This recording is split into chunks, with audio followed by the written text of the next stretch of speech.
There's one. Not a big fish, but a little one right here.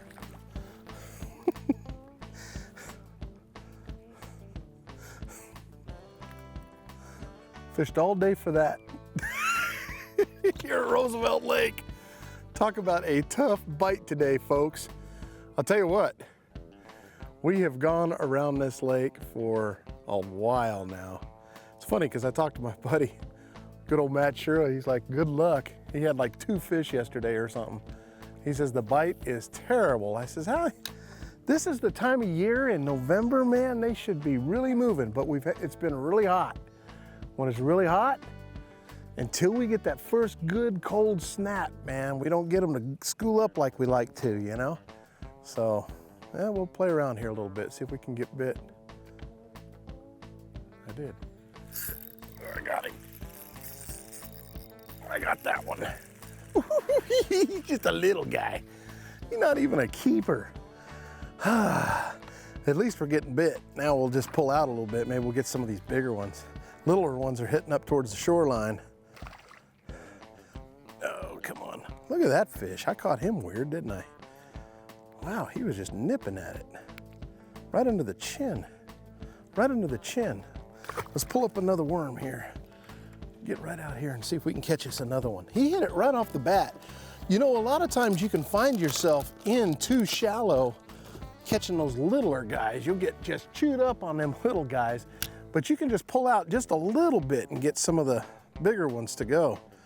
Try this Punisher worm. This new Punisher worm, I love it. From Arizona Custom Baits.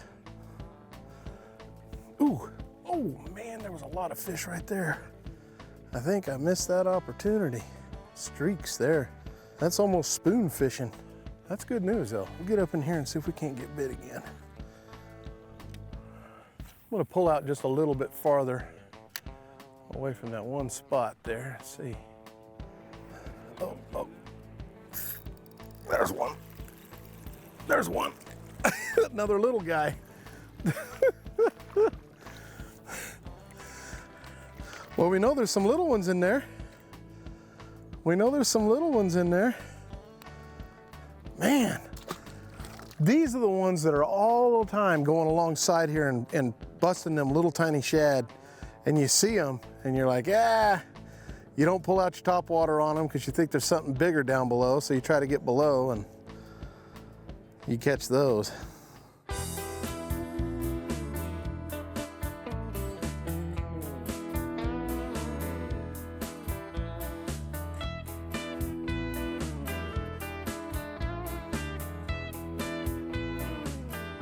Up.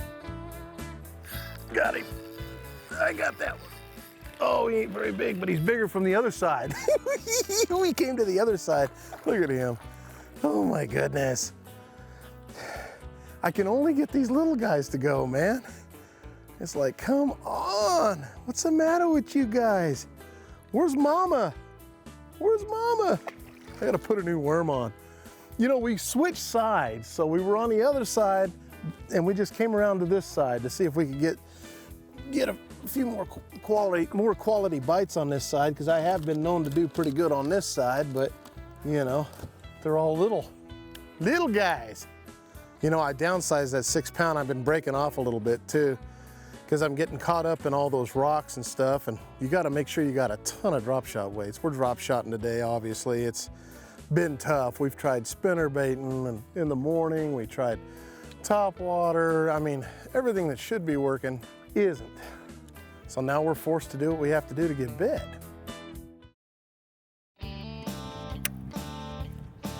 There's one right there. There's one on a spoon. What is it? Ah, they're big crappie. Big crappie down there, folks. Holy cow, there's a whole stack of them. And do they like spoons? I thought that's what was hitting it. Oh man, we ran into a school. Look at the size of that crappie, folks. You want to do some crappie fishing here at Roosevelt? Look at that. Look at that. There's a whole school of them down there. Now that is fun. You like spooning for big crappie? Look at that. Not a bad looking crappie right there. If I can get this out, I might be able to get down there and get another one. They are down there in about 30 foot of water. I'm missing them. I got to get back up here. We push over a little bit. I think we got pushed out.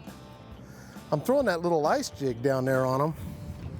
But you got to find the school. They hang out together big time. Oh, here we go, here we go, here we go. We'll toss down there and get us another one. That is fun when you find the crappie. Don't get to do that very often at all. Got that one. Got that one. Got to be careful because they got paper mouths. Look at that. There is a ton of those down there. Look at that. This one's for Art Chamberlain. Good old friend of mine. Want to figure out how to catch them fish? Look at that. Little ice jig. Little ice jig. Let's throw back down there and get another one. Figure out how to catch these little dudes. You can sit here and catch them all day long down there. They're just scattered down there big time. Found a little school of them. It sure is a lot of fun. You know, you put 10-pound test line on your reel and just let it fall down there, and boy, they just get it. Go from bass fishing to crappie fishing real quick when you're catching slabs like that right away. That makes it fun. Now, I've told you we're throwing the ice jig. This is the ice jig. And what it was basically designed for was for people ice fishing for trout, things like that, where you can drop it in the ice and hop it around. And what these little fins do is when you hop it up, it kind of darts. As you hop it up and let it down, it just kind of darts. It just kind of darts to the side, and it really looks cool. And the bass love it, the crappie obviously love it, and it's a lot of fun to throw. One ticket, you gotta throw a swivel on this bad boy. Throw a swivel when you're throwing these spoons. I'm going to explain to you a little bit about. They make them in different colors. Obviously, if the water's a little bit more murky and if it stays windy like this, it's really getting bad out there. A lot of guys are already heading in, but that's the one in white with a little chartreuse on it. Works good. Now, you've seen me use a lot of times on the show a Castmaster spoon, which works really good. Okay, those work great. Of course, the little Strata spoons, they make them in all different sizes. And I'll tell you what, man, they're a lot of fun to throw, these spoons are. But remember one thing. Number one, a lot of times they'll come out with junk hooks on them. And I'm gonna show you this crocodile spoon, for example. Crocodile spoon is something I probably wouldn't vertical jig with. This is more of a throw out spoon, let it flutter down. But the deal is, the reason why I pulled this out to show you, it's got that old, just terrible hook on it. So if I was to throw this, I want to make sure that I change out the hook to a better hook. You know, an owner hook, treble hook, works great on these, and you'll catch a lot more fish when you put better hooks on your baits. Some of the real expensive spoons come with better hooks. Some of them don't. So just make sure you change the hooks out. And after a while they get dull, you're gonna have to change the hook out anyway. But you'll catch a lot of fish on those. But right now we're throwing this particular spoon, and I'll tell you what, it makes a huge difference right now. These crappie are loving it. The yellow bass are loving it. We haven't caught a largemouth, but what we've done is we've gotten into a little school of crappie, which has been fun. You know, I don't get to do that very often. We're out here fishing for fun, just trying to catch fish. And to run over a school like that and be able to catch them on a ice jig or well, we call it a spoon too, but is a lot of fun to do, and it's real easy, and you can have a lot of fun. Here's the deal though. You gotta have a good graph. You gotta be able to read your graph enough to know that those fish are schooled up underneath. And you can tell the school of fish from a tree or something like that. So it helps you learn your graph a little bit. And I'll tell you what, you become a decent little spoon fisherman, you learn how to read your graph good, that makes you even a lot better drop shot fisherman or fisherman in general, because you're learning how to read your electronics a lot better.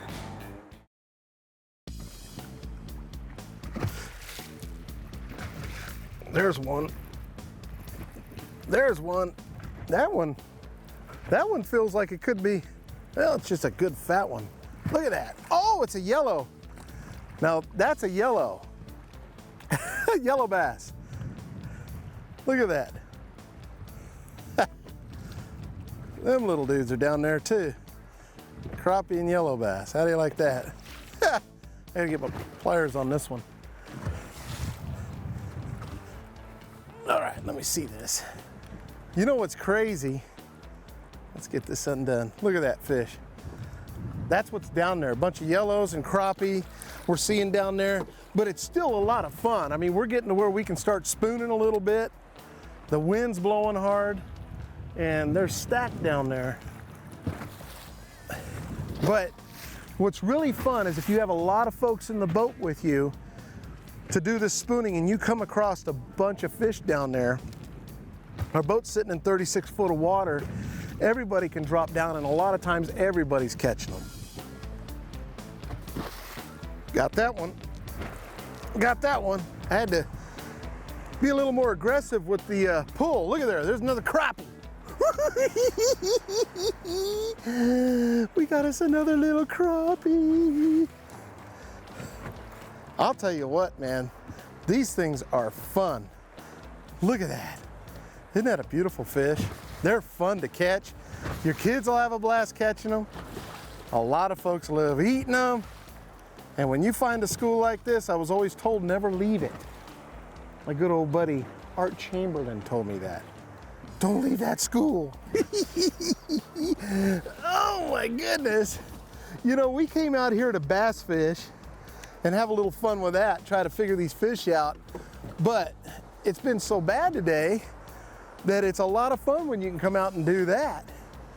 A lot of fun. See if we can do that again. See if we can do that again. You know what makes these bait casters so nice too, if you can learn how to throw them, is you throw out there, and you can do it with a spinning outfit too, but let the spool just go all the way down to the bottom. The spoon's heavy enough for that, or the jig is, and you just kind of hop the bait. That's all I'm doing is hopping that bait. There he is. Got him that time. I got him that time. That's a little one compared to what we've been catching. But a lot of times this is probably what's biting, is that little guy right there. And that's why it's hard to get them hooked. But see, we're getting them hooked a lot of times right in that bottom hook. That's why you gotta have that medium action rod so you're not pulling the hook right out of their mouth. Let me tell you. Let's do it again, there's more down there. I know waves are coming over the boat, but who cares? We're catching crappie today. And we're spoon fishing. You know, that's the one thing I gotta tell you that I love about my spot lock. Man, being able to sit right here, and there's one, be able to sit right here and just stay on them is huge. It's another little one. Oh, a little bit bigger than that last one. But see, we're catching them all on that bottom hook. Look at that. All right there on that bottom hook. Trying to get a hold of him here. There we go. Little paper mouth. What do you think of that? Is this a lot of fun or what? I'll tell you what, the wind is terrible, but it could be what's getting them fired up too. You never know. All I know is we came across them and I didn't want to overlook that. Always have a spoon handy in November for sure. December, January, for this reason right here. When they start schooling up, no matter what species it is, if this was bass, we'd be doing the same thing.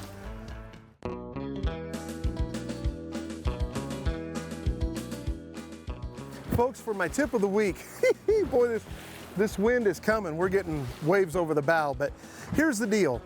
With this particular ice jig, what I like to do is just bend these hooks out, and you can see how I've bent them up just a little bit. Not a whole lot, but just a little bit. Bend them up just a little bit, get a better little hook in those fish when they go to swipe at it, and a lot of times you'll catch some more of those fish. And usually when that hook gets hooked into them and they start flopping around down there, that treble hook will grab them somewhere and you get them pretty good. But that's my tip of the week. Just bend those hooks up just a skosh and you'll catch those fish. You know, something really important to remember, folks, is when you're jigging and you're actually spooning, a lot of times during the seasons kind of dictate how fast you should move your spoon. There are times during the winter where you don't want to be so aggressive jerking the spoon up and down. you just want to kind of pull it up and let it fall down real slow, just really slow, just kind of bringing it off to the bottom and let it flutter down. And then there's times when they're really active where it almost takes, you know, some hard jerks and letting it fall down for them to snap at it. It's called the reaction bite. And a lot of times as it's falling, they see it come up, and then as it's falling, they grab it real quick, and you got to set the hook fast. But it's usually the seasons that kind of dictate that, and the water temperature. So if the water temperature is pretty warm, then you're good with getting away with some hard jerks on the rod. But I'm going to tell you right now, if it's wintertime, you want to be real subtle with it. Let it fall to the bottom, and just kind of pick it up a few inches, and then let it fall back down, things like that. And I'll tell you what, little things like that make a difference. Let the fish tell you what they want, even when you're spooning. I'll tell you, it'll help you catch a lot more fish. Got him. We'll do this all day long. You want fish? We're gonna give you fish. Here we go, baby. Look at that. Look at that. Is that fun or what? Come here, come here, come here. You know what makes these crappie nice to catch? Is they're not all jumping all over the place when you hook them. Look at that. They're beautiful crappie. Let them go back down. You know, one thing about it, if you're going to release these fish, release them pretty quick, because we're catching them in 35 foot of water down there, you know? So you want to make sure that if you're going to do this kind of fishing, you're going to release them, let them go right away. Otherwise, they'll have a tough time getting back down there with that swim bladder. So you want to make sure that you do that for sure.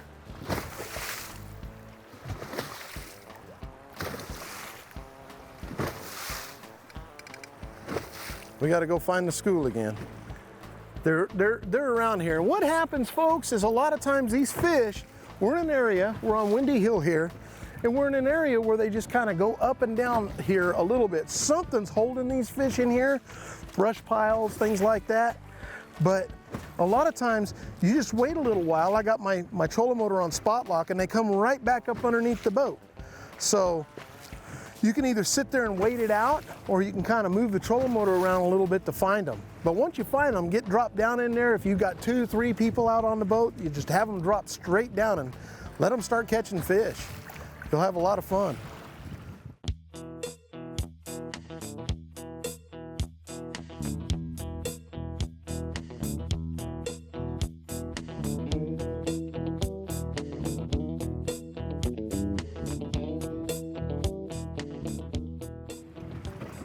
Well, I'll tell you what, today's been very exciting.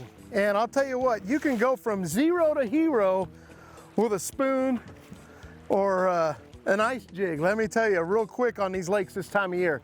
You want to make sure in November, no matter what, even for bass, that you always have a spoon hooked up on your deck. Because man, when you do have a big school come underneath your boat, it's some of the funnest times you can have and some of the quickest ways to pick up fish, especially when you're with friends or a partner. You'll catch a lot of fish doing that. Thanks for joining us on the water. Hey, we'll see you next week. I'm Johnny Johnson. Now, see, that's what I'm talking about, folks.